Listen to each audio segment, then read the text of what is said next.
Indian premier league 2025 చివరి దశకైతే చేరుకుంది. వారం పాటు వాయిదా పడ్డ ఐపీఎల్ మే 17 అయితే స్టార్ట్ అయింది. అయితే వర్షం కారణంగా తొలి మ్యాచ్ అయితే రద్దయింది. ఆర్సీబీ వర్సెస్ కేకేఆర్ మ్యాచ్ రద్దవడంతో ప్లే ఆఫ్స్ రేసు నుంచి defending champion Kolkata Knight Riders నిష్క్రమించింది.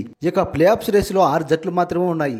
RCB, Gujarat Titans, Punjab Kings, Mumbai Indians, Delhi Capitals, Lucknow Super Giants జట్లు ప్లే ఆఫ్స్ రేసులో అయితే ఉన్నాయి.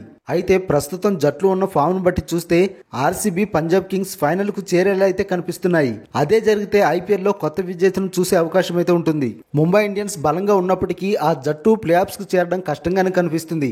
ముంబై ప్లే ఆఫ్స్ కు చేరాలంటే మిగిలిన 2 మ్యాచ్ల్లోనూ తప్పకుండా గెలవాల్సిన పరిస్థితి. అయితే ముంబై, ఢిల్లీ మధ్య జరగాల్సిన మ్యాచ్ కు వాన ముప్పు అయితే ఉంది. ఆ మ్యాచ్ రద్దయితే ముంబై ప్లే ఆఫ్స్ ప్రమాదంలో పడుతుంది.